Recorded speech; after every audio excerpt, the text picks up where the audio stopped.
예, 계속 이어서 이번 시간에는 완비성, 평등, 연속성에 대해서 알아보도록 하겠습니다. 먼저 주어져 있는 데피니션, xn이 수열이고 정의하기를 g가 n에서 n의 어떤 함수, k가 gk의 함수값을 가지는데 그 gk 값이 nk라고 하면 그 nk가 strictly encouraging, 순정가, 즉 gk가 g의 k 플러스 1보다 작은 그런 형태가 될 때 x의 gk는 xnk라고 하는 것이 원래 주어져 있는 수열의 부분 수열이 되겠습니다.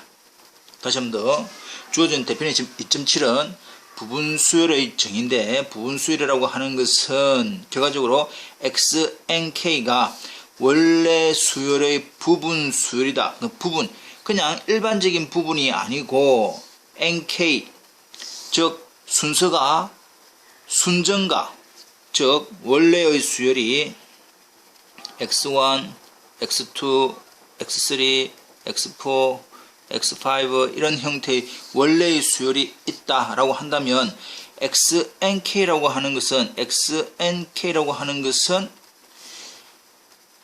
선택을 하는데, 이 중에서 부분적으로 선택을 하는데 항상 오른쪽 값이 큰 부분을 선택을 합니다.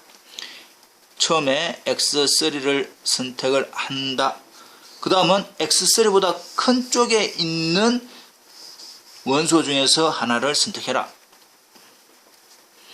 그럼 x7을 선택했다. 그럼 x7보다 더 큰 그 이후에 나오는 원소 중에서 하나를 선택을 하는 겁니다. 이런 식으로 주어져 있는 3, 7, 15라고 하는 것이 주어져 있는 이 nk이고, 그 nk가 결과적으로는 자꾸 값이 많은 것, 커져야 우리가 말하는 부분 수열이 된다.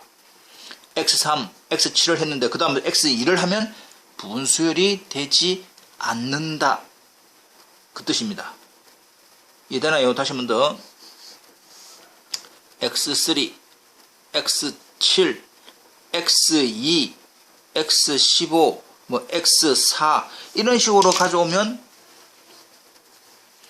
부분 수열이 되지 않는다.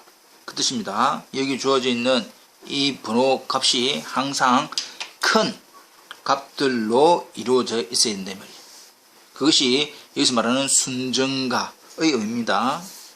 참고로 주어져 있는 xn이 수열이고 xn이 bounded sequence, bounded 유계 수열이다 라고 하는 것은 수열을 이루고 있는 원소들의 집합이 유계 집합이어야 된다. 그 뜻입니다. 다시 한 번 더, 주어져 있는 수열이 있을 때 그 수열을 유계 수열, bounded sequence 라고 하는 것은 그 수열을 이루고 있는 원소들의 집합이 유계 집합이어야 된다. 그것이 유계 수열이다. 가 됩니다. 자, 그렇다면 정리. 실수 S의 수열, 유계 수열에 대하여 부분 수열이 존재하는데 뭐를 만족하느냐? 그 부분 수열이 수렴하는, 그래서 해석은 거꾸로 하면 됩니다. 자, 주어져 있는 실수 S의 어떤 유계 수열이다 라고 한다면 부분 수열이 수렴하는 부분 수열이 반드시 존재한다. 자, 내용을 보겠습니다. 첫 번째, 두 번째. 첫 번째, 크게 그 수열을 원래 주어져 있는 유계 수열을 이루고 있는 원소들이 유한계로 이루어져 있는 집합이냐 무한집합이냐 두 가지로 나뉘어졌다. 유한집합이면 수열을 이루기 위해서는 몇 개는 서로 다를 수 있지만 어느 몇 개는 무수히 많이 반복된다. 똑같이 그러니까 x가 연달아 나올 수도 있고 부분적으로 끼어 있을 수도 있지만 하여튼간에 같은 원소가 아주 많이 이용되는 형태더라 그 뜻입니다. 그렇다면 우리가 원래 주어져 있는 수열 xn의 부분 수열을 잡아오기를 테이크하기를 xn1, xn2, xn3, xnk를 숨어있는 x만 가져오보자. 그러면 그 주어져 있는 이 x로 이루어져 있는 부분 수열 xnk는 당연히 어디로? x로 수렴을 하게 됩니다. 그래서 유괴 수열에 대하여 그 유괴 수열을 이루고 있는 원소들이 유한계라고 한다면 이런 형태로 부분 수열을 만들면 당연히 수렴을 하더라. 두 번째, 유괴 수열을 이루고 있는 원소들이 무한집합이라고 하자. 그러면 그 주어져 있는 x에는 유괴집합이 됩니다. 유괴집합이니까 우리가 앞에서 배웠던 볼자노 바이어스트라스 정리에 의해서 무한이고 유괴이면 뭐가 주어져 있는 xn의 accumulation point 집적점이 존재하더라. 그리고 직접점이 존재하면 직접점이라고 하는 것은 이거의 원소 중에서 몇 개 xnk xn1, xn2, xn3, xn4라고 하는 그런 형태로 쭉 가져와서 어떤 조건을 만족하는 xn1-p는 1분의 1보다 작게 되는 거, x12-p는 2분의 1보다 작게 되는 거, xn3-p는 3분의 1보다 작게 되는 거, xn4-p는 4분의 1보다 작게 되는 그러한 xn의 원소 1, 2, 3, 4 xnk가 존재하더라. 따라서 그렇게 존재하는 이런 xnk, xn1, xn2, xn3, xnk라고 하는 이런 형태로 이루어져 있는 수열 xnk로 선택을 하면 이것은 원래 수열의 원소들이었으니까 xn의 부분 수열인데 이 형태가 k가 무한대로 가면 갈수록 값은 어디로 0으로 간다. 그 0으로 간다는 것은 xnk가 어디로? p로 수렴을 하게 되더라. 그 말이죠. 그래서 다시 한번 정리하면 두 번째 케이스 유괴 수열에 대해서 그 유괴 수열을 이루고 있는 원소들이 무한집합이라고 한다면 accumulation 포인트가 존재를 하기 때문에 이러한 조건을 만족하는 xnk라고 하는 xn의 부분 수열을 선택을 할 수 있고 그것이 어디로? p로 수렴을 하더라.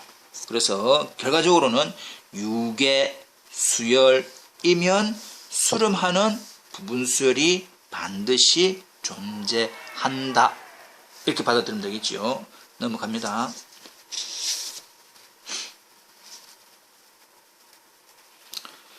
다음 정리.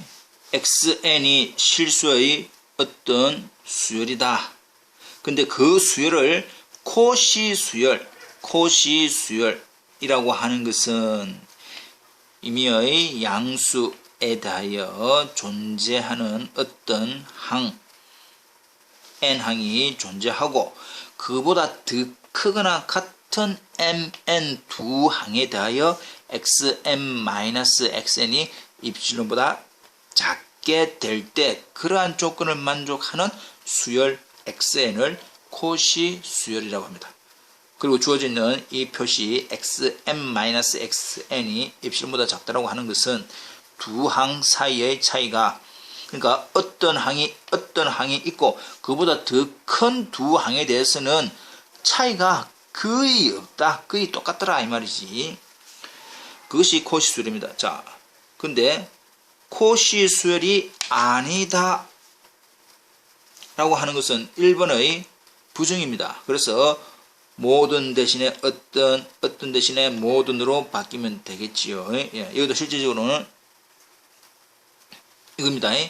m보다 더 큰 임의의 두 mn의 부정이니까 존재하는 입실론 양수가 존재하고 임의의 자연수 n에 대해서 그보다 더 크거나 같은 mn이 존재, 어떤 조건을 만족하는 xm-xn이 입실론보다 크게 되는 그러한 mn이 뭐하기만 하면 존재하는 수열이라고 한다면 그것은 코시 수열이 아니다가 됩니다.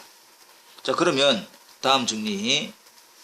주어져 있는 실수에서의 수렴하는 수열, 그러니까 수렴하는 수열은 무조건 코시 수열이다, 그 뜻입니다.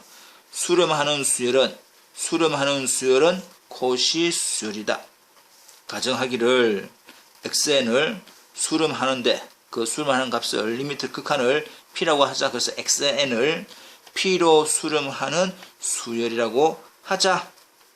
그러면 정의에 의해서 p로 수렴하니까 임의의 양수에 대해서 존재하는 n이 있고 그보다 더 큰 small n에 대하여 xn-p가 2분의 epsilon보다 작게 된다. 그것은 수렴의 정의, 극한의 정의로부터 됩니다. 그리고 코시인 걸 보기 위해서는 그러한 존재하는 어떤 존재하는 m, 라지 m보다 더 큰 임의의 두 mn에 대하여 xm-xn은 마이너스 플러스 같은 값을 대해줬으니까 식은 변함이 없고 주어져 있는